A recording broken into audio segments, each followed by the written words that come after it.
Okay, let's get started. Hi, everyone. My name is Aaron Levitman. I'm the outreach contractor for the State of New Mexico Film Office. And I wanted to thank you for joining us today for the Acting for Veterans panel. This is a series of events that we did this month to celebrate Veterans Month. And it's part of a program that the Film Office has called Operation Soundstage. And that's a program for the film and media industry to connect with and hire New Mexico veterans. It's a fast track program which is connected with the Film Crew Advancement Program for qualified New Mexicans interested in the film and television industry job. Veterans with transferable sets of skills who are interested in training to advance in a specific craft are good candidates for this program. If you want more information, I'm actually going to put in the chat right now the link to the webpage for this, as well as my email address. If you want more information afterwards, you can certainly contact me. The way that the panel is going to be held today is that we're going to, in a few minutes, I'm going to introduce our moderator, Sheila, who's going to be introducing the panelists. And at about 6:10, we are going to be opening it up for questions, and I'm going to ask people to put their questions in the chat, and we'll address as many as we can. I think we're ready to get started. I'm thrilled to introduce our moderator for today's panel, Sheila Ivy Traister. Sheila is a USAF veteran, is an award-winning actress, writer, and critically acclaimed director. She joined with both SAG and AFTRA in 1988 and has served as an elected leader since 1994. At merger in 2012, she was elected president and national board member of the Colorado Local and served in that capacity for 8 years. She currently serves on 6 national committees, including the Military Personnel and Family Support Committee, and is on the advisory committee for the San Diego GIFF. Her roles in military-themed films include The Helicopter Pilot and Brothers, which was shot in New Mexico, and her award-winning role as the lead in the acclaimed short film Rewind, which is an official selection in the 2021 San Diego GIFF. I'm going to ask all attendees who are not panelists to please turn their mics and videos off for now. And after the panel, when we have the Q&A, I'm going to ask people to turn their videos back on so we can all see each other and participate fully that way. Without further ado, Sheila Ivy Traister. Good evening, everybody. Thank you for joining us. I'm really excited to be able to moderate this panel. We have some amazing panelists for you tonight, and our fervent wish is that you learn from our experiences, where we've been, what we've done, and you see a pathway for yourself. Obviously, you're here because this is something that you're interested in doing. So hopefully our shared experiences will support you in that endeavor. I'd like to begin by introducing our panelists to you. I will start by saying that every person on this panel is a member of SAG-AFTRA. It's our union, the Screen Actors Guild, and American Federation of Television and Radio Artists. So welcome, panelists and fellow members. I'm going to start simply alphabetical order by first name. Our first panelist, Bodhi Rader. After serving 4 years in the Air Force, including a deployment to Afghanistan, Bodhi transitioned to pursue a master's degree. Missing the camaraderie and opportunities of military life, Bodhi continued serving in the reserves. His journey led him to acting, where he has appeared on network shows like Dark Winds and Better Call Saul. And in December, he will star in a film based on a true story portraying a German prisoner of war in the U.S. Bodhi, thank you for joining us this evening. Thanks for joining everyone else. Really glad to be here. Thank you. Our next panelist is Linsay Rousseau. Did I pronounce your name correctly? Very close. It's Lindsay. But you got the last one right, so that's great. Okay, cool. Linsay is an award-winning actor. She's a voiceover artist and writer. She has over 20 years of theater experience. She's best known as Alita 1 in the Transformers, War for Cybertron trilogy on Netflix, and for her work in video games, including Call of Duty Modern Warfare 3, Starfield, God of War, Ragnarok, and before cementing herself in the entertainment industry, she served as a combat photographer with the 101st Airborne Division and ODA 183, spending a year in Iraq documenting combat and humanitarian operations. Welcome, Linsay. Thank you. Thanks so much for having me. Of course. Next is Rik Deskin. Rik is an actor and on the SAG-AFTRA National Board for the Seattle Local. He's a proud SAG-AFTRA and equity member, and he's also a longtime advocate for the film industry. Rik is the national chair of the SAG-AFTRA Military Personnel and Family Support Committee. I get to serve with Rik on that. Thank you, Rik. And he's also on the GI Film Festival Advisory Committee. Rik has a BFA in acting from Cornish College of the Arts and is a United States Air Force veteran. His most recent work can be seen in Blood Belongs Inside, The Devil is in the Details, and The Scottish Play. Welcome, Rik.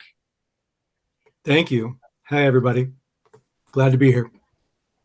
Next, we have Rob Estrada. Rob is an actor based in Albuquerque and a SAG-AFTRA union member. Rob is an Air Force veteran with 22 years of service who began his acting career as a background actor and eventually graduating to principal acting. Rob credits his success in film and television to the skills and core values he learned in the military, which he uses as the backbone to help new and rising talent navigate the industry. Rob has also served as president of the New Mexico Film Foundation, where he led initiatives to continue the mission of promoting New Mexico's independent filmmakers. Welcome, Rob. Thanks for having me. Thank you, Rob. Ryan Begay, did I say that correctly, Ryan? You're on mute, but that's okay. We'll hear you in a moment. Ryan served 5 years in the U.S. Air Force as a space systems operator, then continued as a satellite systems engineer. He then enrolled into a production class at the Colorado Film School in Denver, Colorado. We'll have to talk about that, Ryan. I created the acting program there back in 2000, so we'll have to chat about that. Where he found his passion and love for filmmaking. He moved to northern New Mexico and completed his BFA in New Media from the Institute of American Indian Arts in Santa Fe.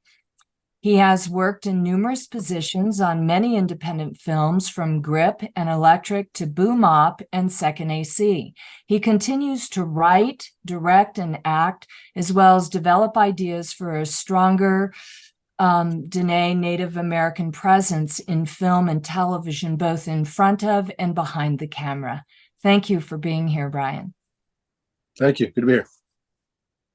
And last on our panel, but not least, is Zeke Alton. He is an on-camera performance capture and voice actor based in Los Angeles. Some of his credits include TV shows Grey's Anatomy and The Upshaws, video games Ratchet and Clank, Spider-Man 2, and the Call of Duty franchise, animated series Boss Baby, Back in the Crib, and Ghost in the Shell, and features Missing and My Dead Friend Zoe. Zeke is also a negotiator for SAG-AFTRA and served on the negotiating team and committee for the TV theatrical and interactive agreements. Thank you for that, Zeke, and welcome. Thanks. Happy to be here. And I want to say before we begin, it goes without saying, actually, thank all of you for your service to our country and to freedom in this world. So appreciate you all. Where I'd like to begin is to talk to each of you about whether or not, we know from some of you from your bios that your desire to become an actor came after your military service, but I'm curious as to how many of you acting was something, or the entertainment industry was something that you were interested in prior to your service, and or whether you discovered it during the military or after you left, and what that transition was like. Linsay? Yeah, that was definitely me. I grew up a theater geek and a music geek. My life was completely consumed with, I think my first show was with Bob McGrath from Sesame Street when I was 7. And I did all the musical things as well. And so I'd already been acting on stage for about 20 years by the time I entered my military service. So yeah, it was always a passion. So what kept you from pursuing that versus why you went into the military? Well, I was also very academically oriented. And so that took me to college, where I studied other things, but also continued theater and music as well. And then following graduation is when I entered the military. Okay. Rik, I see your hand up. Yes, thank you, Sheila. So, like Linsay, I was also a drama club person in high school, and I joined the Air Force as a break between high school and college. But since I was already working as an actor at the high school level, I knew I wanted to do more acting work, and I actually had the opportunity to form a on-base acting troupe at my second assignment. So I didn't quite finish my military service before I started back with my acting efforts. Thank you, Rik. Zeke? Yeah, a bit of all of that. I did a little bit of theater in high school and before that, but then I basically took a 20-year break.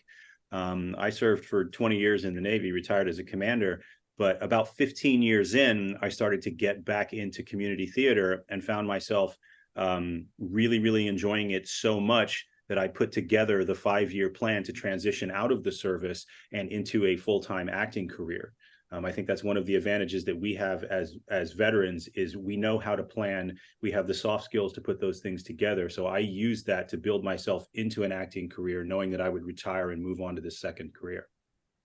Wow, this is fascinating. I love hearing all of this. Rob?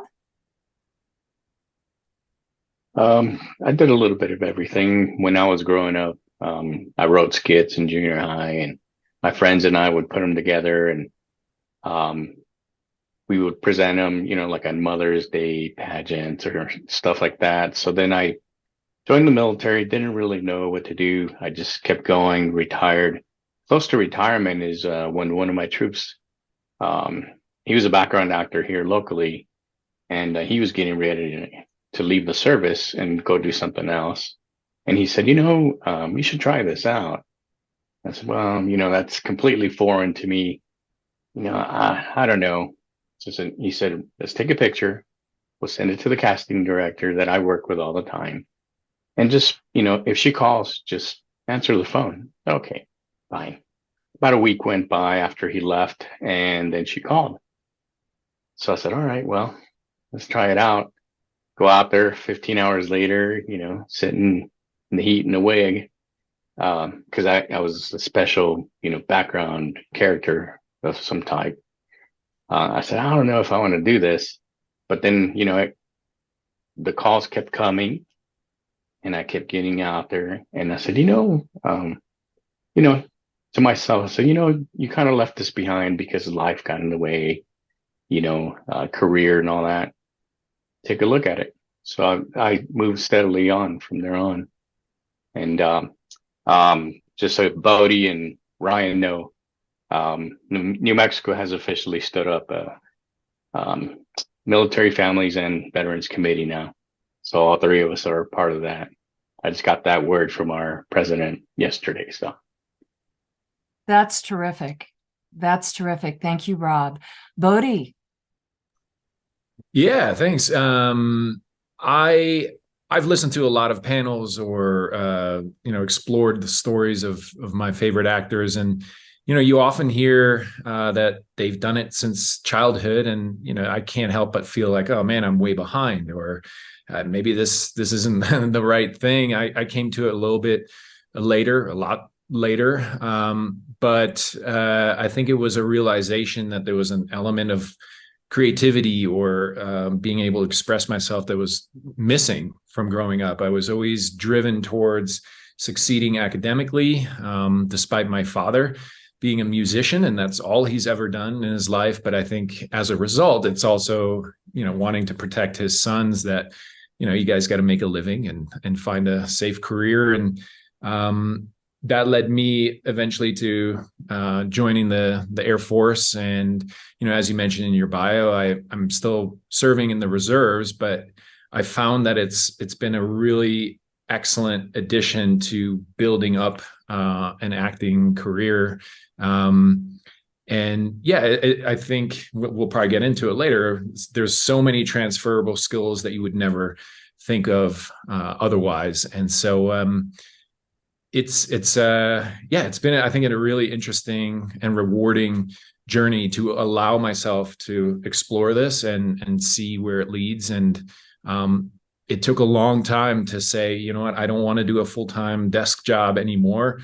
And was so rewarded and engaged by what life brought to me, which acting being one of them, when I just kind of let go of that and let some things come to me. And I think, just to go back to the original intent of the question, growing up, I remember I always identified with watching films, and just even the opening, studio credit theme songs they have, it brought this level of comfort and ability to escape and just feel more than yourself. And so I think it's been a way to do that for others as well. And I think that's why I'm so drawn to it now.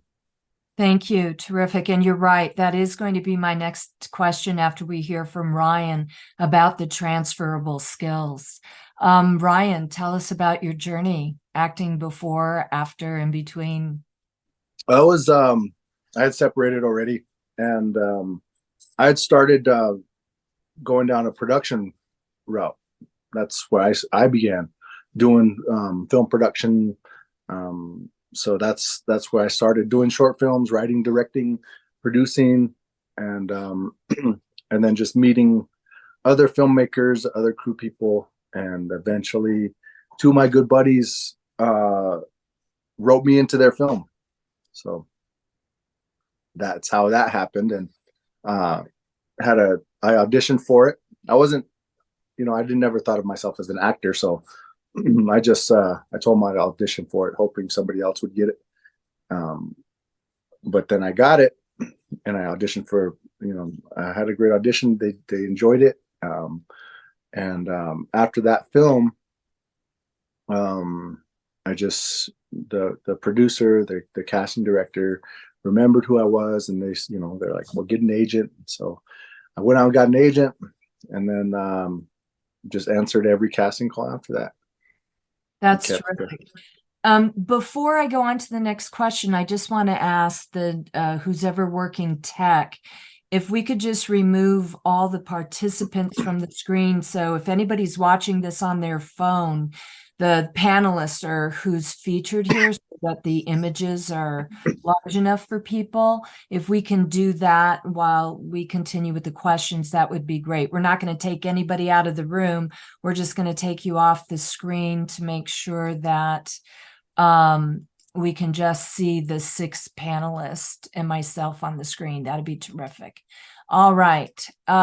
So my next question is what are the transferable skills? Yeah, I want to make this a 2-parter because so many of you did have these aspirations before you went into the military. And so I want to ask sort of an inverse question first. How much of that sort of personality and attributes, the desire to act and perform, maybe served you in any way within your military service?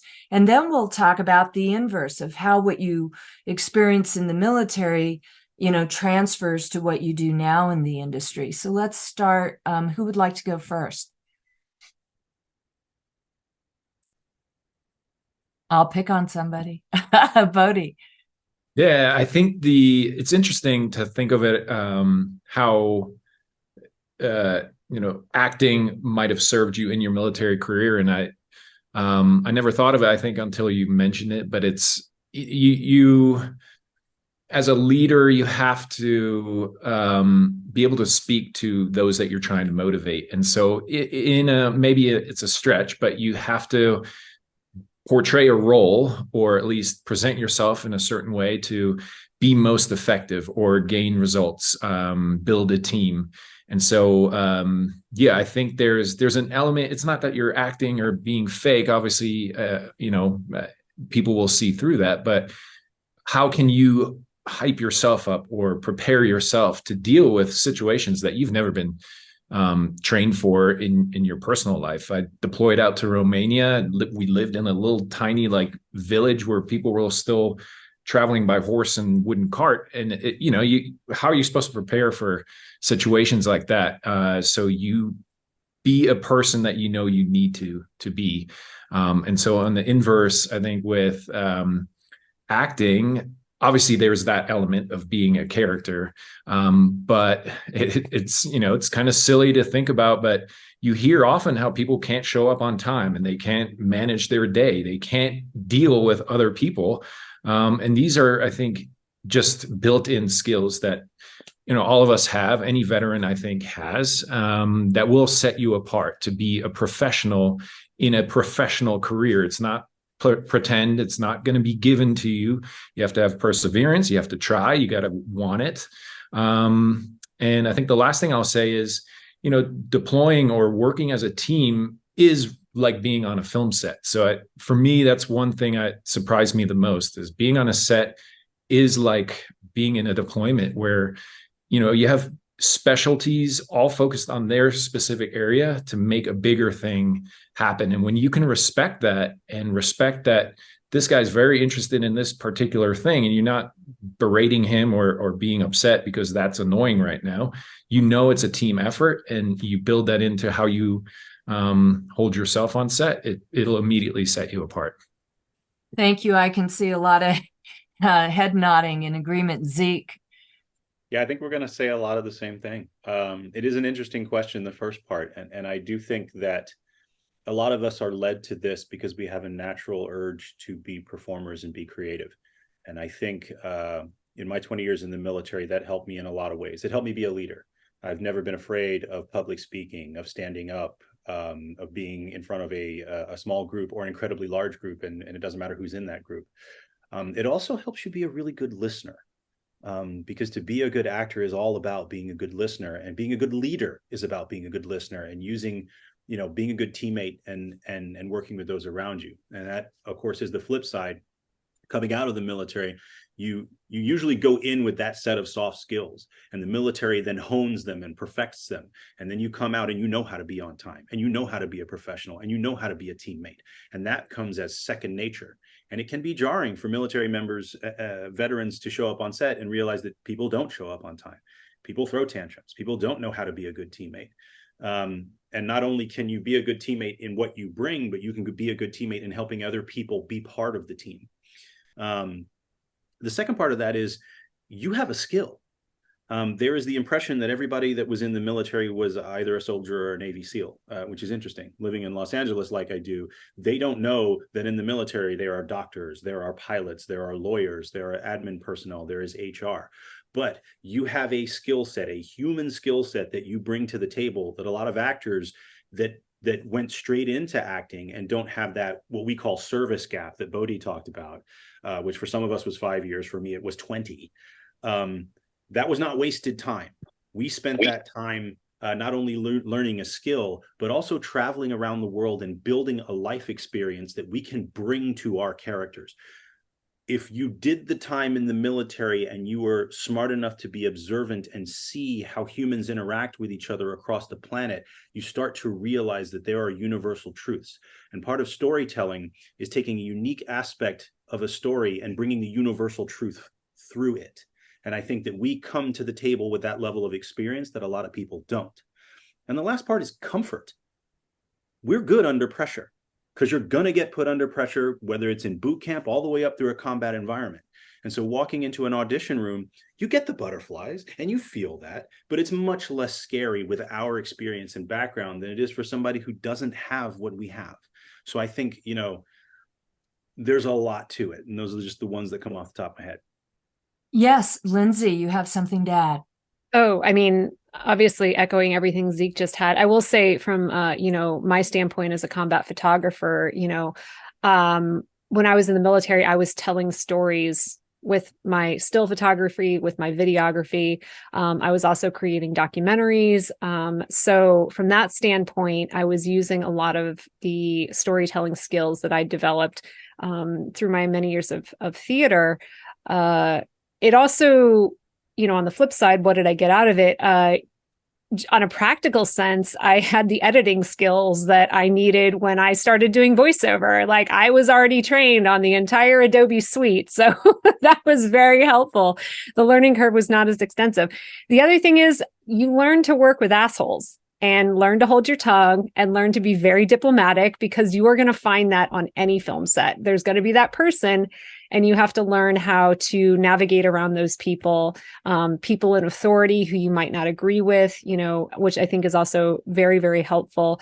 The other thing is, you know, I kind of, and Zeke can also add on to this, I really ended up navigating into video games. Part of it was because as a singer, I was already very well trained in how to utilize my instrument. But then, you know, my time with infantry guys and with special forces guys, you know, I learned how to yell and shout and do it safely. And now all of a sudden people are like, oh, can you teach me to do that? And I never thought that that would be a skill that would be useful, but it has really come into play, be it for Call of Duty, where, you know, I will say they've been very good about hiring military veterans. Zeke is like 15 characters in Call of Duty. But to everything like for God of War, like learning how to scream and shout and die and do it realistically. And if you've been in a combat zone and unfortunately seen what that means firsthand, you know, those experiences are internalized, and you learn how to bring authenticity to your characters. If you have suffered extreme loss, you know what that feels like. If you've suffered extreme, you know, if you've had extreme success, you know what that feels like. And, you know, you've traveled around the world, you've seen other cultures. And so you can really dive into those experiences and those characters that I think a lot of other people just have to kind of learn how to do academically as opposed to having lived it. Right. For the other panelists, because so much was covered with Lindsay and Bodhi and Zeke, if you have something to add that we haven't heard, but I want to add another component to the question, and that has to do with pecking order. You know, in the military, there's a very clear chain of command.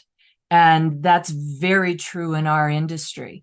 So for those of you that we didn't hear from yet on this topic, if you have anything to add that we haven't heard, or you want to speak specifically to that piece of it, the chain of command, how do you walk into a situation where it's very clear, you know, your chief master sergeant or your lieutenant colonel or the director on the set, everything that we've talked about how to collaborate, but how individualism, creativity, and respect for that pecking order come into play. Rik? Rob, yes. I think it's very important, you know, when you move on to a set, like going on to a movie set for the first time, there's this chaos around you, you know. But of course, you walk in there, you know, with your head up high, and you start to see how all these leadership positions work. Having, you know, the inner respect, and the one thing that we're taught in the military about respecting the pecking order and all that, it makes it easier for you to adapt. Now, again, you know, I'm sure we've all heard it in the military. You know, sometimes you got to respect the rank, not necessarily the person. So if you're dealing with, you know, an asshole, like Lindsay said, that's how you get through it. You know, you say, well, that guy's a director. I have to do certain things, even if I don't agree with them. And the one thing I wanted to add is, like for me, acting, gave me more confidence to be a leader in the military as well. You're pushed into situations, the higher rank you go, you're expected to do certain things naturally. I think acting enhanced that skill for me. It made me a little less afraid. The butterflies are still up, but I'm a little more confident. And then on the other side of that, if you go into this industry not knowing anything, you quickly realize how dead serious these people are, especially our crew members. They work their butt off every day. You realize how dead serious these people are about what they do. And the ones that kind of fall behind, you kind of see those too. But, for me, it was kind of like a natural shift going from the military to the film business. So. Great. I just want to make sure, Rik or Ryan, do either of you have anything you'd like to add, or are we Yeah, good? Sheila, Yeah, I do. Rik. I want to just echo what Rob said, and having the experience of having worked with directors before I went into the Air Force helped to equip me for my time in the Air Force. And then, from basic training through both assignments, I acquired the skill set to deal with any situation after the Air Force. And, like what Rob said, having the confidence in yourself to, as a leader from the military, transferring that as a leader amongst actors and working in those brief snippets of TDYs with every film project, it's important. And someone else has said earlier, having the perseverance and having the being able to overcome all the rejection that is thrown at actors constantly with the audition process. Terrific. Thank you. Ryan, did you have anything you wanted to add to this piece? Oh yeah. Everybody said some great stuff, the chain of command is definitely there. And it's great that, you learn to be adaptable. That's the confidence that you come with, it's great, and if other actors kind of who a little wary about it, they'll feed off of that too, which is great, that you can bring that to set with you. And knowing that and when the director or even the producer or showrunner knows that you're capable of doing these things, when they give you a little small change or what to do, and then you can have that ability to change a bit, and tweak your performances. So that's really great, and I think that we kind of really the butterflies, yes, are always there, but the confidence, that we all kind of have gained throughout the years, and it's there, and I think it brings a little comfort to everybody too. Right. Terrific. I want to transition a little bit into the process, the nuts and bolts of the business of acting. I mean, you've given us so much information about transferable skills. We know a little bit about what motivated you and how you came into this, but I'd like to ask all of you, your entree into the business. How long were you a non-union actor? What was that experience like? And then how that transition from being a non-union actor, we'll break it down into how you got your cards and that kind of thing. But I'd love for you to talk about that experience of getting into the business, starting out, ground level, and going from there, and what that was like for all of you. Zeke, you're really smiling. I gotta hit you up first. I'll dive in. Like I said, I had a 5-year plan. I was doing community theater, and I have always been a lifelong gamer and learned that, gaming acting is a career. And so I set myself on a plan, as we do, to build what would be an acting career by the time I retired. And I had 5 years to do that. And so I started working. I was stationed in the Southern Maryland area, working in Washington, D.C. at the National Defense University. And so I put myself through school there at the Studio Theater Conservatory.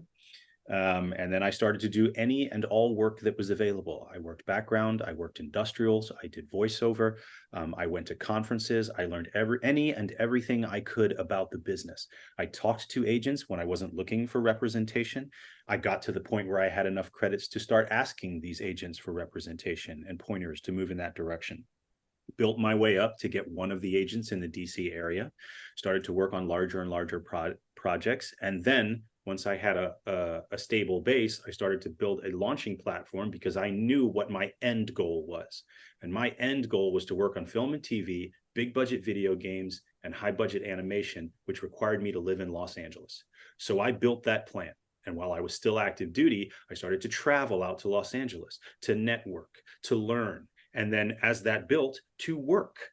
And so when I retired and went on terminal leave, I hopped in my car that very next day and I drove to Los Angeles. I didn't have an agent at the time, but I knew agents. And I didn't have a full network at the time, but I knew people and I had a tribe to get into. And then once I got myself established here, I started working in student film and from the bottom up. I started working in minor roles in video games and animation and built that up to major roles and leads. And then I saw myself as a business, and I recognized that as an actor, you are a business. So I put together a plan on how to approach agencies, both for voiceover, on-camera management, and on-camera agent rep. And so I took that plan, I did my research, and I set up business meetings, not only with the agents, but with also the buyers, casting directors, promo people, studio people. And I got to the point where people were recommending me into the agencies. Then I got the business meeting. I approached that business meeting with the agent like a business. And I said, here's what I have to sell. Here's what I have that you may have smattered all over here, but I have as a full package. And here's something that you can make money off of. So let's go do this. And so I didn't start with the greatest agents, but I started somewhere and started to build up and just use that process of treating myself like a business and going and understanding what it was that I had to sell and what value that was. Until I've got to the point now, and I'm still relatively young at this. I moved to Los Angeles in 2019, but I am on my second set of representatives. I have an amazing manager, I have an amazing agent for on camera, and I have a separate amazing agent for voiceover. And so now I am auditioning regularly. I'm continuing to network within the community. I am trying to find out what I can do to give to the community, both in my union service and doing panels like this and providing education. And it all comes back full circle because I found this tribe of acting that is mine. And so that's sort of in a nutshell how I got from where I started to here. Quick notes, my very first job was doing advertisements for NPR in the Washington, D.C. area. That's how I joined the union. And then I was promptly fired from that job because people didn't like my voice. Oh no. And that was the first lesson in you've got a thick skin from the service, but you're going to need it throughout this whole thing. Exactly. I used that as my launching point, and I knew that I was going to be a hardworking, regular working union actor. So I wasn't afraid of that. And so I've used that confidence to build myself all the way through to the career that I have now. Terrific. Thank you. Lindsay. Yeah, so I kind of had another detour. When I got out of the service, I was medically discharged and wasn't really sure what to do with my life. But because I'd been doing photography and journalism, I was like, you know what, let's keep doing that. So I went on and got my master's degree in journalism from UC Berkeley with a focus on investigative reporting, and worked on some amazing stories. But then finally, between all the stories I was working on and my PTSD from the military, I realized it was taking a toll on my health. And the only thing that really brought me joy in life was performing. So I went back to the stage. And this was in the San Francisco area. And so I did theater full time for about 6 years. That got me my equity card.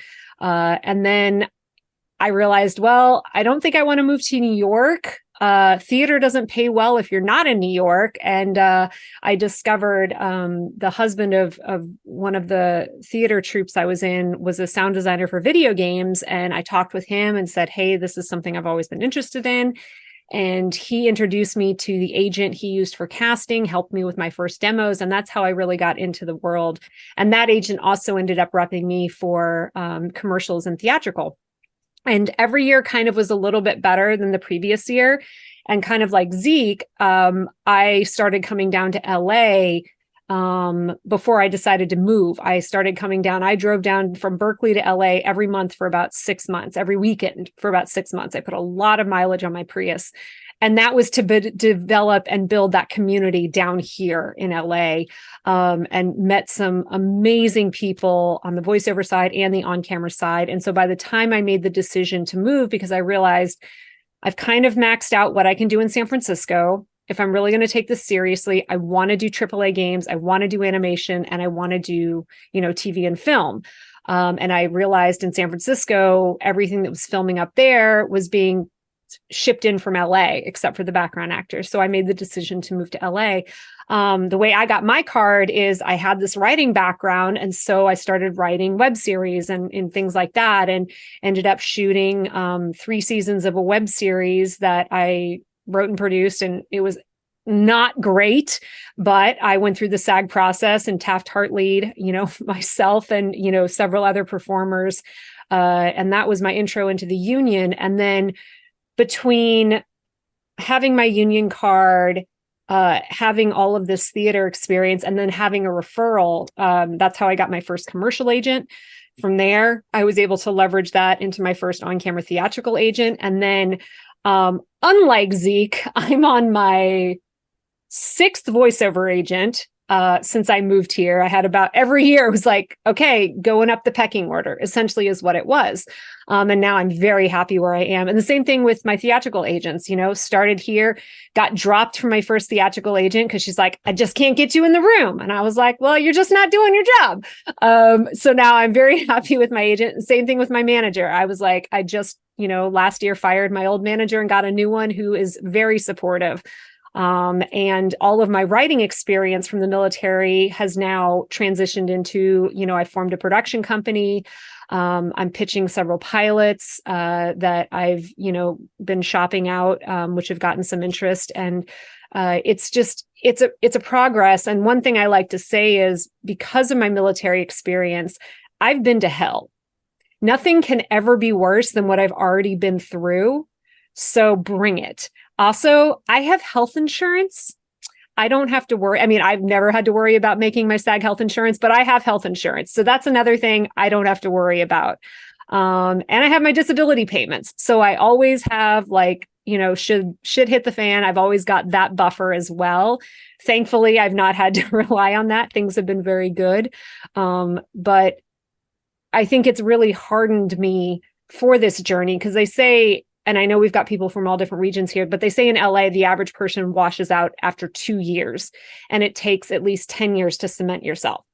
Well, I moved here in 2016 at 36, which people thought was crazy. I made it past those 2 years, and I was making a full-time living as an actor well before. I mean, I haven't even hit my 10-year mark. So I think from that standpoint, I have been very lucky. And I think a lot of that comes from, having a plan, having those buffers, having those backups, and those skills to get me to where I am right now. Fantastic. Ryan, as somebody who lives in New Mexico as well, where this started for you, I'd love to hear from you on this.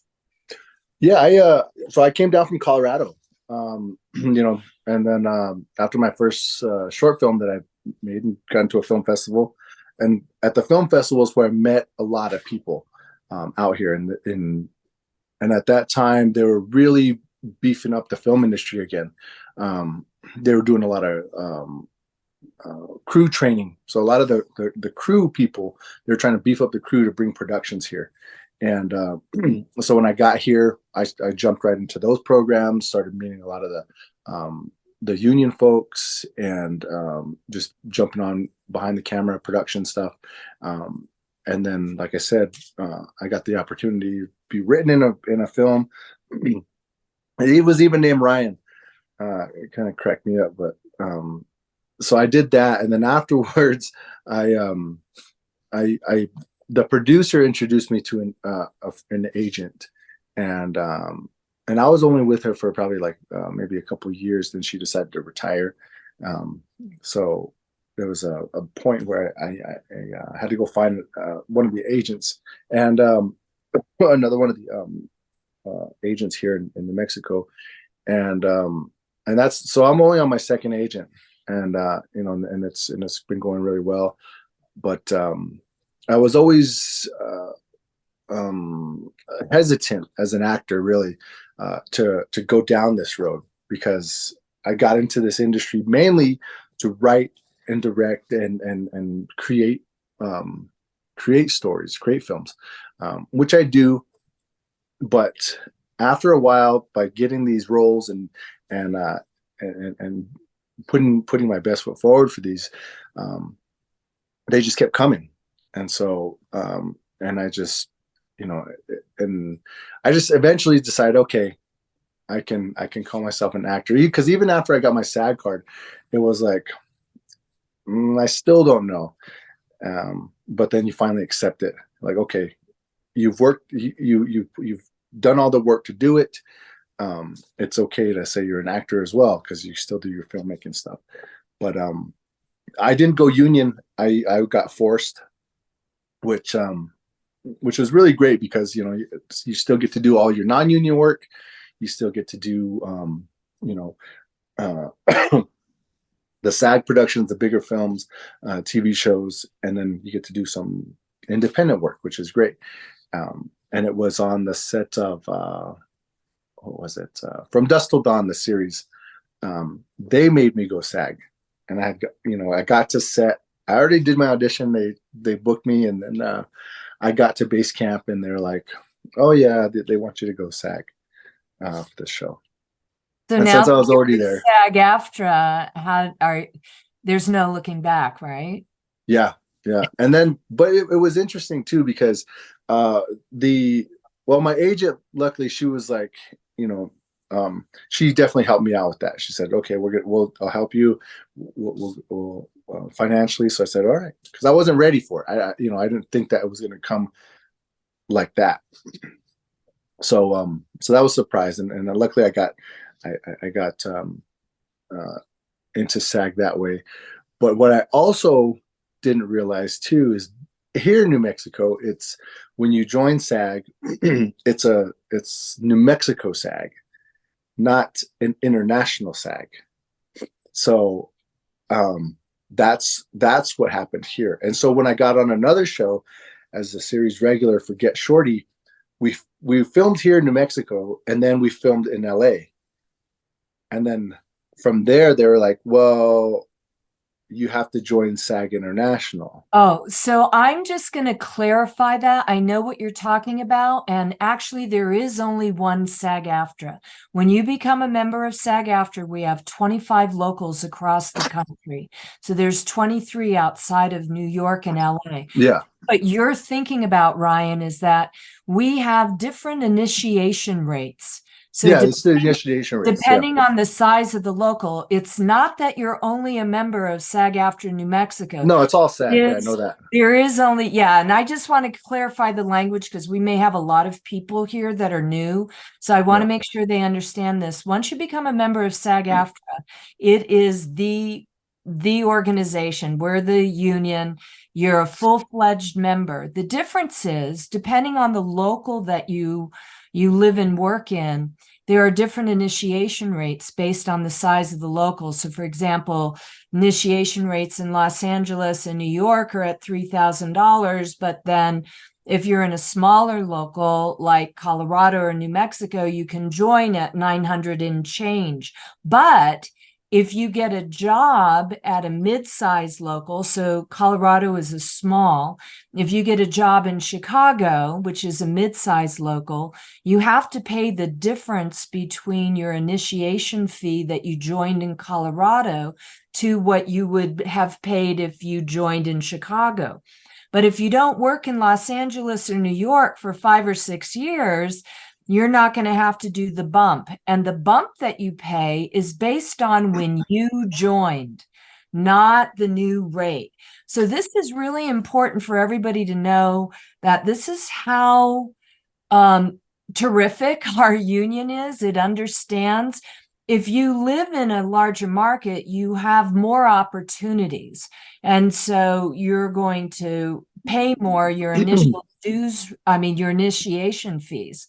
And then the dues, of course, are you have your base dues plus earnings.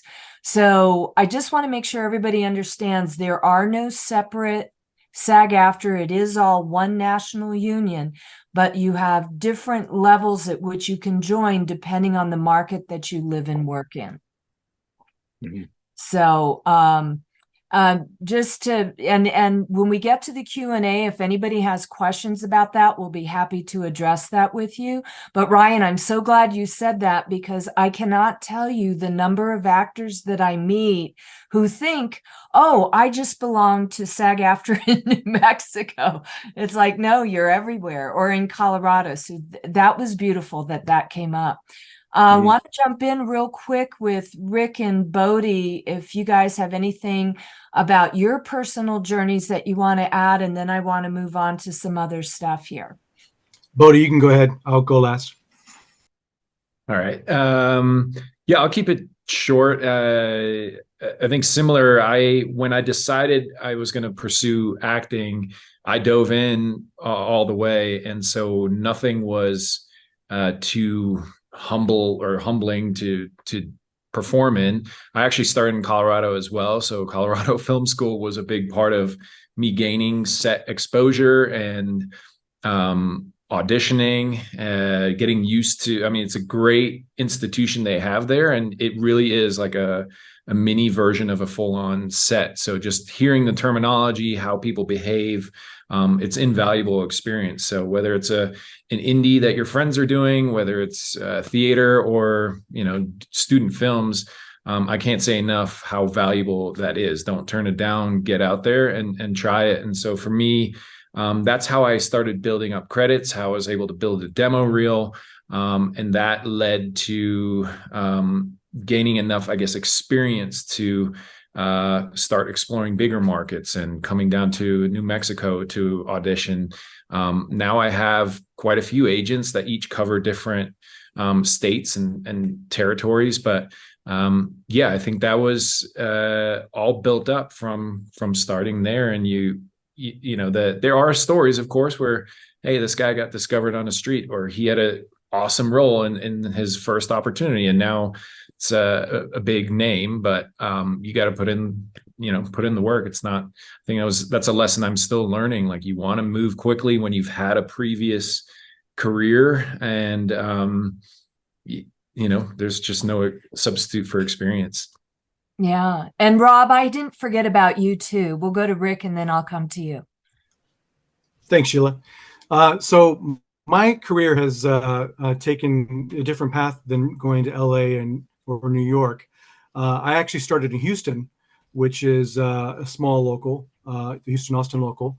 But I wasn't a union member. I separated into Houston and worked there in community theater, and then got into sketch comedy, and then I did some independent horror films.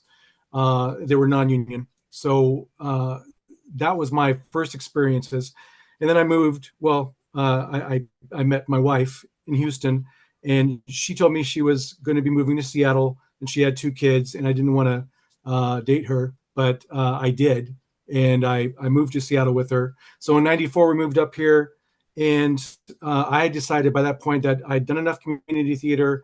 I would only be doing professional theater, or at least semi-professional theater and film work. So my first gig in Seattle was working as background on Northern Exposure TV series, and then I did a series of roles from that point forward. And then, because I hadn't had any proper training, I took a hiatus to get my BFA in acting and fill in the gaps that I had known I was missing. So then I got back into it in 2001, I'd gotten an agent in '99, and then in 2003, I did a commercial background job, and that got me into Legacy SAG. And then I joined Equity 2 years after that, and then AFTRA in 2009, Legacy AFTRA, and now SAG-AFTRA 2012 beyond. But in 2006, being a Legacy SAG member and an Equity member, I was asked if I wanted to replace a board member on the Seattle local board, and I was interested because I had been digging into the contracts and digging into, just researching all the information across the board with contracts.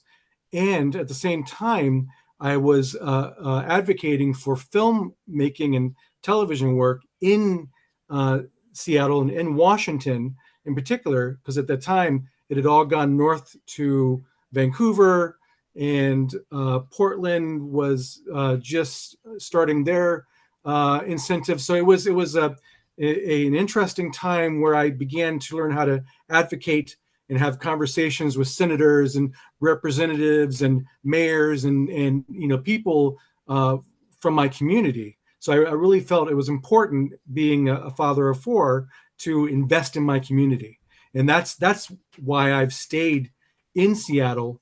I'd love to work in LA or New York, but I've been working on building an actual career in the Seattle local, and that's that leads me to today, where I am here on this great panel, and that's kind of a long story short. Great. Thank you, Rik. Rob. Well, I started as a background, actor. Did that for about 4 years. Bad sets, good sets, great sets. And then said, there's got to be more to this. So I took a class. I started meeting people. Then, just took every student film that I could get, every independent film.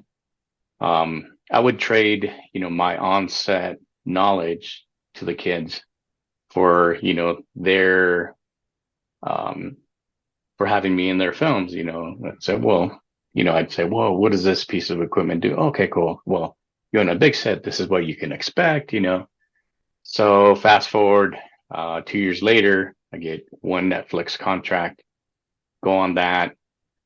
And then I get another couple of roles, union roles as well. And then, of course, I was like, well, you know what?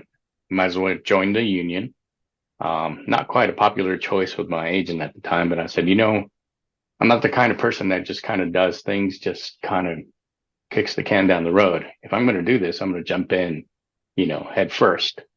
And I knew I had to put into work. You have to put into work. Once you make that shift, it's a huge transition. The expectation is so much higher.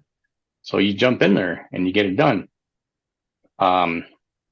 Giving back has always been one of those things for me. Funny enough, now I'm getting calls from those kids who have moved up the ladder. So they're inviting me to go on their professional films, big budget films, because they have shifted from where we started, 5 years ago with a little camera out in the middle of the desert. These kids have moved up quite a bit, and now they're like, hey, my agent gets random calls from time to time. Hey, do you know this person? Yeah, I do. Okay, well, they want you for whatever, so it's gratifying, to see that some of the stuff you give, you kind of get back, and it's pretty awesome. Thank you. I'm so glad you mentioned that. I know that's been true for me as somebody who has given back to the community or teaches and coaches, and that a lot of those people that you mentor, you never know where the next Spielberg is, right? And then now they're asking me to participate in their projects. There's so much to be gained by giving back. And I thank all of you, because every person here clearly does that. That's what keeps the industry moving in a really healthy way. I want to ask all of you, and, we won't name particular teachers or schools or anything like that, but I'd love for you to share how important you feel training is. I mean, Zeke had mentioned earlier, he took all kinds of jobs. I know I did that. I've worked on both sides of the camera when I was coming up just to learn as much as I could of what it meant to be on the set.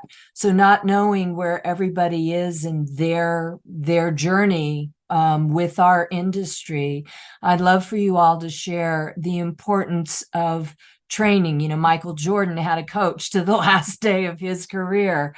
Talk about the kind of training you think is important and invaluable. Linsay, I see you chomping at the bit. So I am such an advocate for training. And I think part of that comes from my theater experience, and that, you know, I was taking classes early on with, you know, script analysis, character development, you know, Shakespeare, everything. And if you think there's nothing left to learn, you are wrong. You know, it's like even the experts always have more to learn. And, you know, when I went back to theater after graduate school, I was like, I've been out of this forever. So I immediately got back into classes. I was training at the Berkeley Repertory Theater. I was training at ACT in San Francisco. And I got back into private singing lessons. And the theater world had changed so much in the time that I had been in the military graduate school. You know, I was trained in the 90s with legit singing, with, your classic Broadway. And then all of a sudden everything's rock and belting. So I had to train myself to be a belter at 30 something. And then once I started delving into video, into voiceover, I signed with my agent. He said, I love your experience. I love all of your theater, but I need you to get in voiceover specific training. So I started training specifically in learning about vocal technique, mic training. And then I got really into improv. I'd done improv for a long time, but I started training with the big guns. You know, I went all the way through the Groundlings program, through Second City. And then once I'd started, and then I was always in a scene study class. So I was training with one of the founders of Steppenwolf for a really long time. And then I got to the point where I was like, okay, I think I'm done with classes. Now I'm just going to do private coaching. And now I'm going to do specific genre coaching. So it's like, I have my Shakespeare coach. I have my on-camera theatrical coach. Commercials I've done a few things with, but I'm good with that. I have my voiceover commercial coach, my voiceover animation coach, my voiceover video coach. It's like, I have all of these people who I now go to specifically. But when people come to me and say, hey, what do I do? How do I do this? I'm like, training. Get into training, don't make your demo reels right away. And then I got to the point where people were asking me for training. And so I never thought, I was like, I'm not a big name, but people thought I knew what I was talking about. So I also train, but very specifically. I will train in breath technique and call outs and things like that, because that's something I have a lot of experience in. But I personally believe if you are not training, you are stagnating. Like I still have a weekly workout group that I do. I have a private coach that I work with every other week. And then if there's classes that come up that I'm interested in, I usually do my, 6-week Shakespeare class, once a year.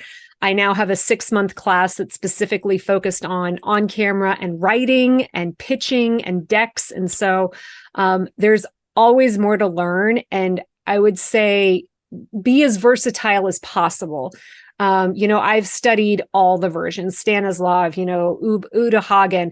I'm a person who loves to just consolidate everything and find what works from each person into what I do. I don't think you should limit yourself to one ideology.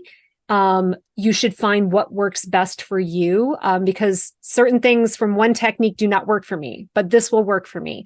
And I think the more experience you have, the more training you have, the better equipped you're going to be to have all of the different tools you need to work in the different genres, to work in the different, media outlets that are out there, because TV single cam is different from TV multicam, is different from, film, is different from commercial voiceover, promo voiceover, network, video games, animation, dubbing, and then discovering things I never even knew existed until I moved to LA. Like I'd never even considered dubbing till I moved down here. And now I do it all the time.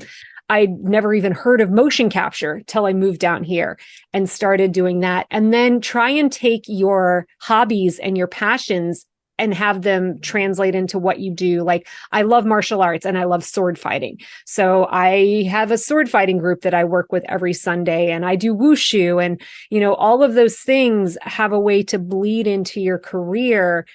But if you're just sitting around waiting for auditions, it's probably, maybe it'll work for you, but But not likely. Unless you're like, Pamela Anderson discovered at a football game, like, good luck to you.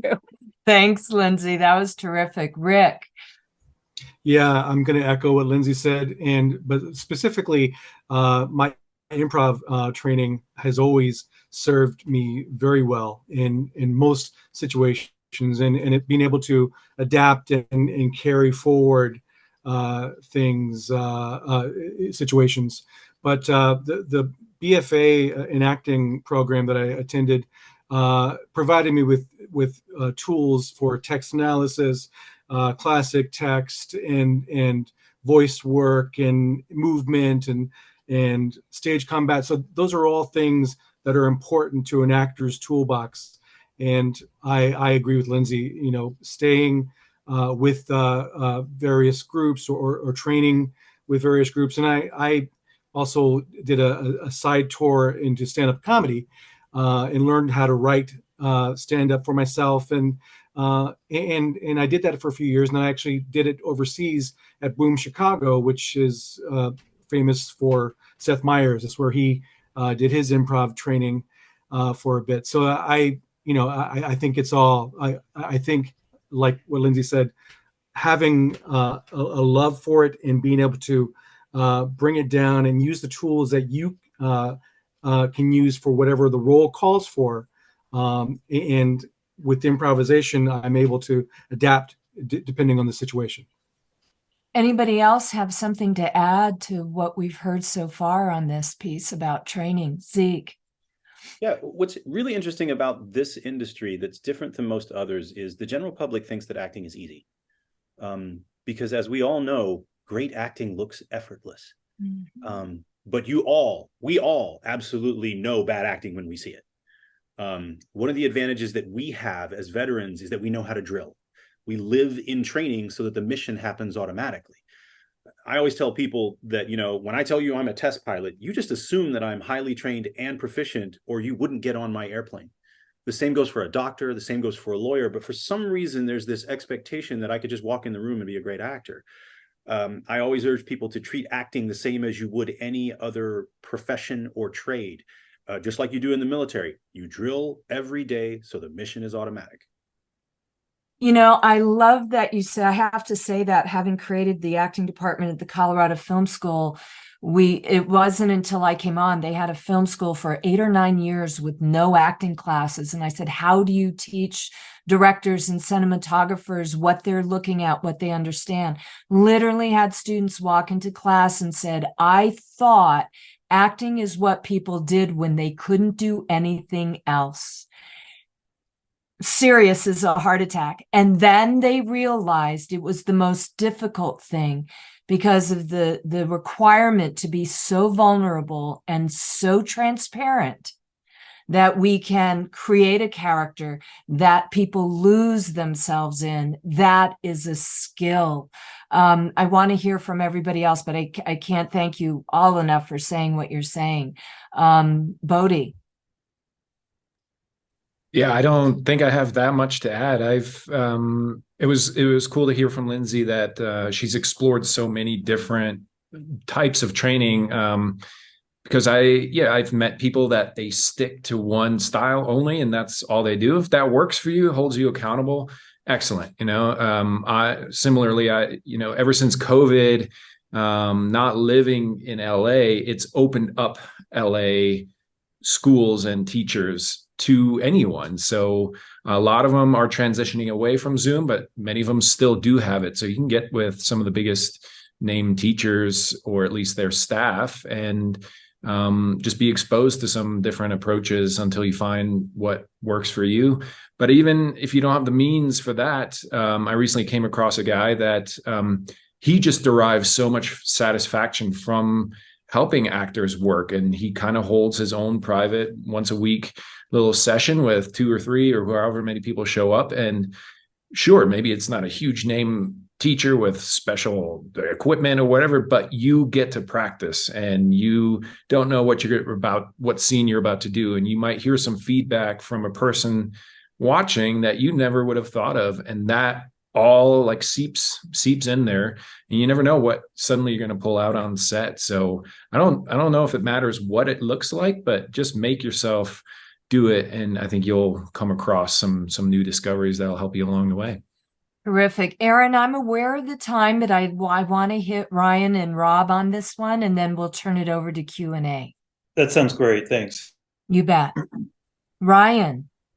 Okay. Yeah. You keep training, keep doing it. You got to keep those skills sharp, and also to have fun with it. You got to remember, as tough as the scene may be, sometimes you got to remember, it's what we do is it's really fun, and it's pretends, and you got to remember that, and you got to remember to bring yourself back out of it too. So.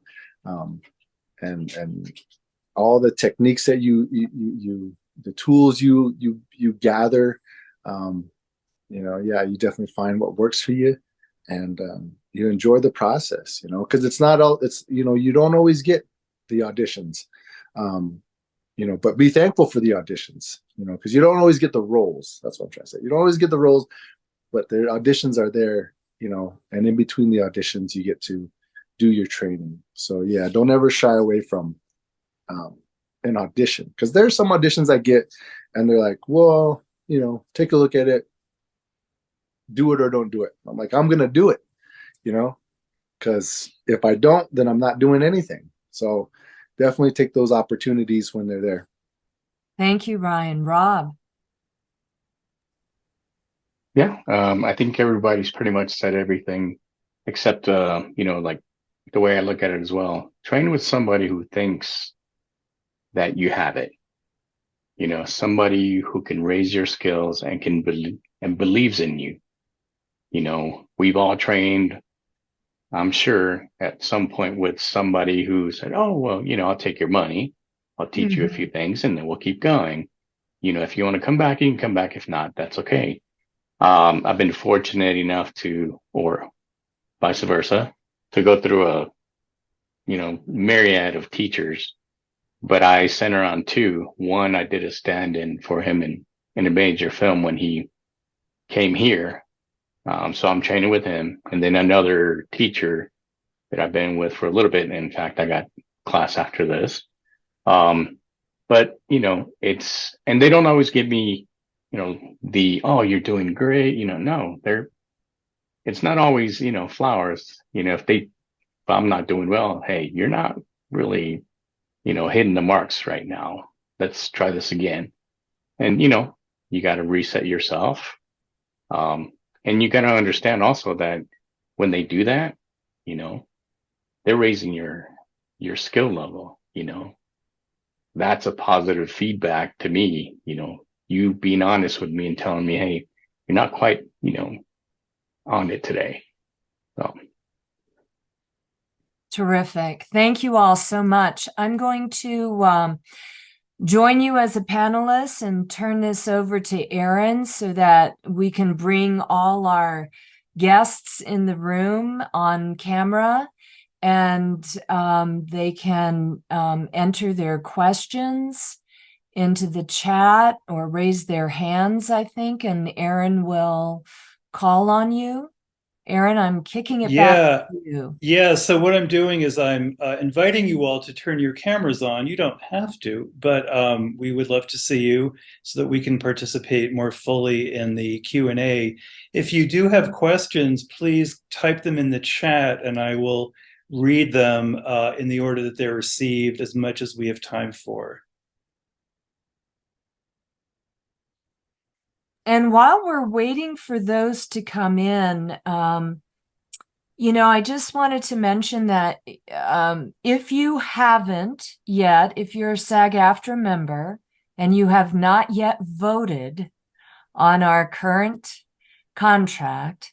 I encourage you to please, if you're not familiar with the terms of the contract, to make sure you get familiar and that you're aware of what you're voting on. This is a really important contract for us. I know I personally voted yes. I believe in it. I've studied it. I've been to the informational meetings, but if you have any questions, reach out to the people in the know, get those answers, and make sure you vote. It's a privilege that we have in this country and in this union that you want to exercise. It puts the power of your career in your hands. So I just had to make that mention. Thank you for my that. panelists would agree. Yeah, thank you for that, Sheila.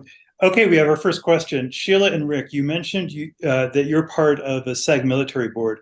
What does that do for veterans and or actors? So Sheila and Rik, I'll let you. Sheila, do you want to start, and then I'll have Sure. Rik jump in. So the union, SAG-AFTRA, has roughly, I don't know the latest count, but between 36, 37, and 40 national committees that serve particular and special interests within the union. It could be the Asian Pacific American Media Committee, the Ethics Committee. And so the Military Personnel and Family Services Committee focuses on veterans and their journey within our organization and our industry. Rik's the chair, so I'll let him take it from there. Yeah, thanks, Sheila. It's actually the Military Personnel and Family Support Committee. Something in your bio said services, and that's the only reason why I changed it. So it must have been a word thing. Sorry about that. That's weird. Or anyway, so this committee was created back in it started as a task force in 2011, actually, pre-merger. And I was one of the people. I was actually an alternate to the national board that spoke on having such a committee, being a veteran and joining with other veterans to. Oh, sorry. Being a veteran and joining with other veterans to form this committee. And it's a national committee, so it's based off of our 25 locals. And we've been working with a film festival in San Diego. It used to be in Washington, D.C., called the GI Film Festival. And they have films that are made by veterans, made by active duty, featuring active duty and or veterans. Sheila had been a featured veteran just a few years ago. And the stories on a yearly basis always speak to the veteran experience. So what this committee does for veterans in active duty in particular is it enables us to be able to share in those stories and have a voice, a presence, if you will, amongst our committees. And we've got, vast, diverse committees, but this was a committee that had not existed until 2011. So, and it's still a committee that's in process. Great, thank you. We have some lovely thank yous from Michael Miller and Marie about your participation in today's panel, so thank you for that. And Manuel has a question. What are some audition techniques for voiceover versus acting that you like to highlight on? Let's see, Lindsay, what do you want to jump in? First of all, I'm going to say voiceover is acting. It's acting first. It's probably the hardest acting you'll ever do. But yes, there are technology techniques. There is mic technique to learn. Now with self-recording, you do need to kind of learn basic engineering techniques. But just like on camera, every genre is different. The way you perform for commercials is different than promo, is different than narration, animation, video games. And then within that, is it an adult animated series? Is it a Nick Jr. show? Is it a Disney Plus show? So being familiar with the series that are, again, just like you do your research for on camera. Who is the producer of this? Is it multicam? Is it single cam? Is it a rom-com? Oh, this is for Adult Swim. Okay, that's going to be different than if this is for NBC.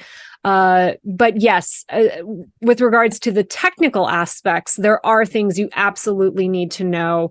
Because so much work is done remotely now, you do need to have at least a decent space to record in.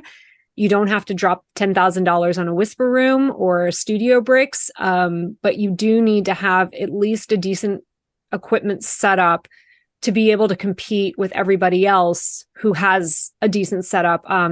Remote work has been a thing for probably 10 years. COVID made it even more so. I would say 95% of the work I do is from my home studio. The in-studio stuff I'm doing is usually my video games and my animation. There's certain commercial clients that also want you in studio, but like my promo clients, I'm doing that stuff at the drop of a hat, jumping in my booth when they need a tag. So yeah. Great. But like you said, with COVID, all of these LA instructors, all these LA coaches are now available virtually. Can I just add one quick thing to that? Yeah. It can be intimidating for people who want to get into voiceover because of where we sit technologically, and because, people are literally taking auditions and using that for the job based on people's home studio capability. Mm-hmm. But if it's something that you really want to pursue, it's, bring who you are. It's don't gentrify yourself. Don't, dumb yourself down. Bring your personality. Bring all of who you are the same way you would to an on-camera character. And you can literally get a large box, stuff a pillow in there, put your phone inside of it. I've been booked on jobs recording in a box. Okay. So don't feel like you got to spend $6,000 to figure out if you can, you can get a really good microphone these days for under $200 to get you started. But it is very competitive because it doesn't matter what you look like. If you can speak and do the work, your opportunities are there. I just wanted to add that. Great. Thank you, Sheila. I'm going to go to the next question. How large is the NM-AFTRA? Rob, do you want to answer that? I'm assuming you mean SAG-AFTRA, Tom. Yeah. I'm not sure how many members we have. I'd have to ask Talia. Okay, so I think we'll have to get back to you is the answer, unless anyone else wants to jump in and if anyone knows the answer to that. Michael, it looks like your hand's up. Did you have an answer to that question? You're on mute. Yeah, I think I have to unmute him. Yeah, I heard from one of the current board members that it's, and Julie, I guess, it's approximately 1,000 people, 1,000 actors in the Albuquerque market. Just Albuquerque? No, it would be New Mexico. New Mexico, okay. Thank you. Okay, Steve Montano has a question. Will the NM Film Office provide us any follow-up actions after this Zoom? That is a great question. I think the best way for me to address that is that I listed my email address at the top of the chat. And if you have specific questions or you want to be on our email list to receive more information about other things that we're doing, as a result of the panels that we did this month, including this one, please send me an email and I will make sure that you get the information that you need that way. So just go to the top of the chat and you'll see my email there, and I'm happy to.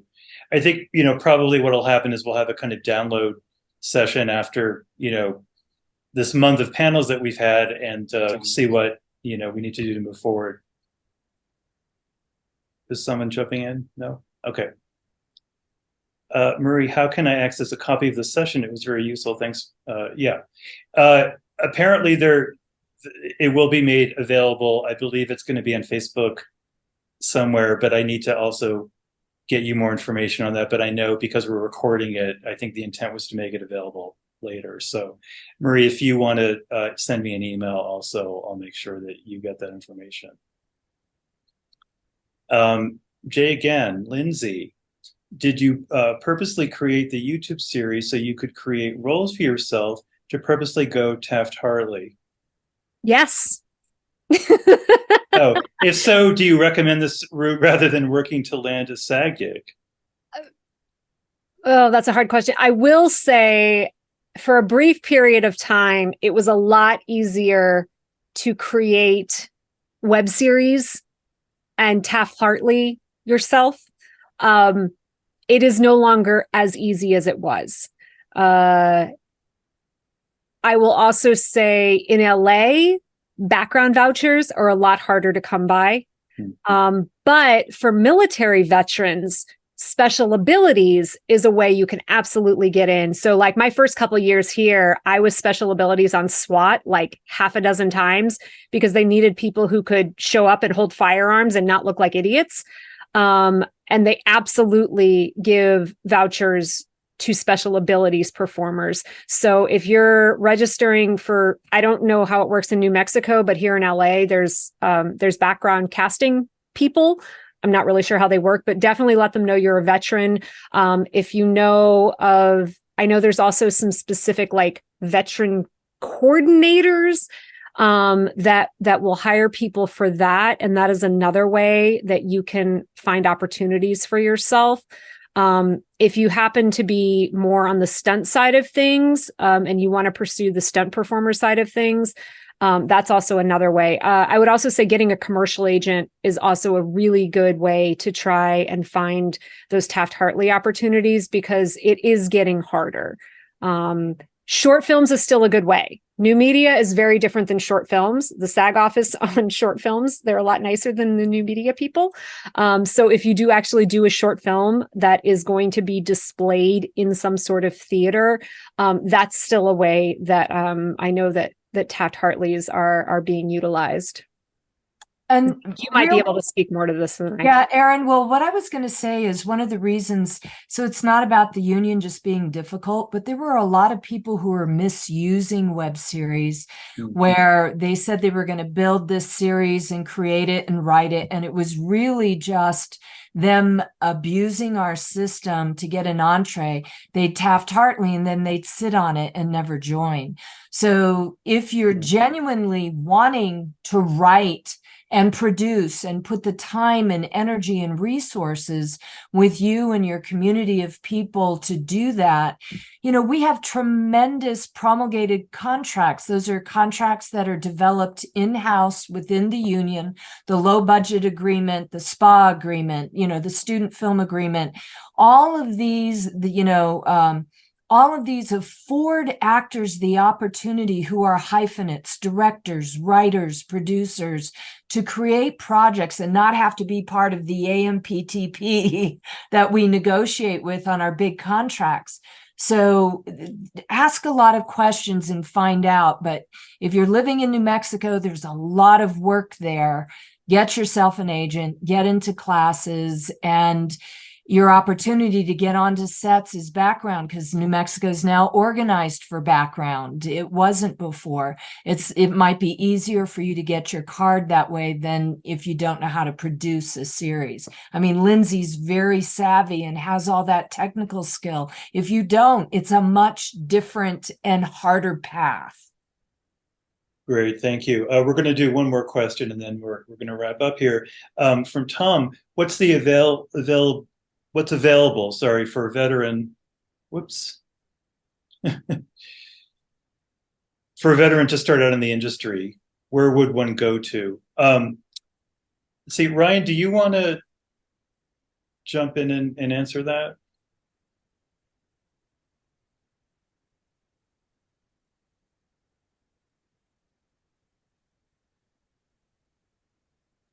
What say that question again? I was Sure. trying to find it. What's available for a veteran to start out in the industry? Where would one go to? Oh, well, yeah, out here in New Mexico, definitely go to the New Mexico Film Office website. if you're looking to do crew, go check out the Local 480. There's a bunch of stuff. And then we got our Rob just got that thing going too. So for SAG. So yeah, I mean, veterans, there's a lot of stuff going on. I mean, you get kind of fast tracked into the union out here, kind of based off of what you want to do on set. So they'll work with you to get you going pretty quickly. Great, and just to remind everyone, at the top of the chat thread, there is a link to the Film Office website, and there's a lot of resources there that you can look at. Bodhi, did you want to say something? Yeah, just to jump in on Tom's question, I saw he also wrote that logistics is his field of interest, and I think it's a great opportunity, Aaron, to talk about Operation Soundstage. The Local 480 offers so many free classes all the time about different areas of working on a film set. But I think, especially an area like that, you could easily kind of get yourself on the overflow list and then see, start making some connections through classes and see if you can't shadow someone or just volunteer to help out. And I think you'd be surprised how quickly you can start getting looped in with the right people and help just for a day or help for a couple of days. And before you know it, you're booked on a show for 4 months, and you might wish you hadn't, but because it's a lot of work, and I think logistics especially will keep you super busy, but also it'd be so rewarding. I mean, it's incredible what some of these shows put together and where they put it together, and you'll have a direct hand in creating magic. So I think Operation Soundstage is something you'd want to look at, and getting involved with in New Mexico, specifically the Local 480, which is a crew union. Yeah. That I think will help you out a lot as well. And then Roland has a comment: networking amongst actors is important. Got a job on Chicago Fire with a veterans themed segment about disabled veterans. So thank you for that. Okay, I'm going to really quickly run through these two questions, and I promise that'll be it. How would one get trained for commercials and documentaries? Does someone want to put their hand up? One of the panelists who wants to answer that? Who might have an expertise in that? Yeah, Sheila. Yeah, commercials is a little bit of a different animal, and I would really encourage you to take a commercial acting class. Commercials have really changed over the years. You don't have the talking head spokesperson, Excedrin for, they're looking for personalities. And I think it's about willing to show up as who you are in that moment. And it's a very specific skill. Commercials are written. I mean, sometimes there's improvisation, but most of them are word perfect because they paid an ad agency a lot of money to come up with this copy that's going to fit into a 27-second piece, because there has to be time for a 3-second tag. And they're looking for you to be able to deliver on these words that they've valued, what's worth what. So it's a very specific skill, but it really does have a lot to do with your ability to bring yourself so you become identifiable in that.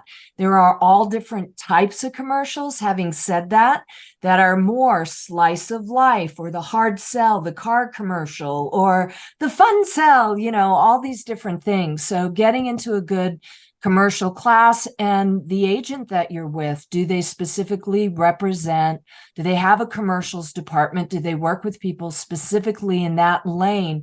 Because I know a lot of people who make great money and all they do is commercials, and that's all they're interested in. Also, being able to do background work on commercials will expose you to a lot, and you'll learn a lot from doing that.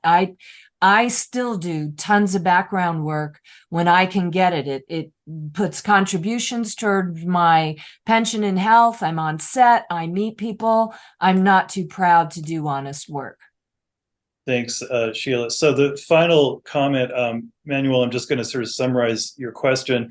Wants to know if there are any books that anyone would recommend on acting, because there's so many out there.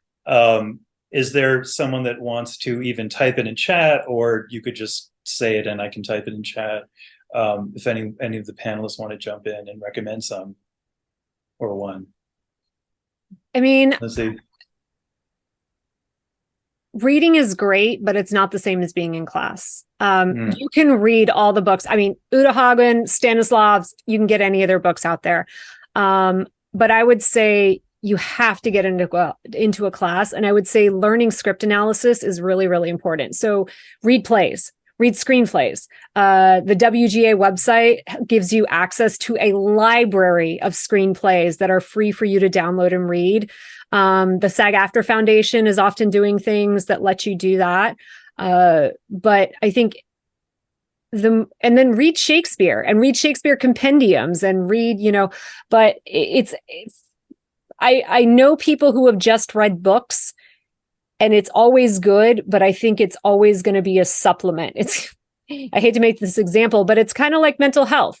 Yes, you can go on meds, but if you go on meds without also speaking to a therapist, it's only going to do so much. You kind of need both components to do it, but absolutely read the greats because they're greats for a reason, and see what resonates with you and see what doesn't, and then look for classes in your area that will dive into those techniques more. Yeah, some people are putting in some great comments in the chat. Zeke and Rik are. Was that somebody? There's one book that it's been around forever, and I'm curious to see what the other panelists think. But Michael Shurtleff wrote a book called Audition, and it's about finding the love in the scene. And I'm sorry, but I constantly go back to that. It's like what motivates people, your survival, your instincts, the love, and what takes you away from that. And there's just some good old principles that work really well. And David Mamet wrote an intro to a book called A Practical Handbook for the Actor that really focuses on this idea of rooting your fight or your want into something you can get from the relationship that you're engaged with in that moment, be it another character, your environment, the circumstances. And it's just bringing it back to what we do as human beings on an everyday basis. You can get bogged down in all this analysis. If you're using your brain, to get out of your brain, you're just making your brain bigger. Go take a dance class, get in your body, breathe.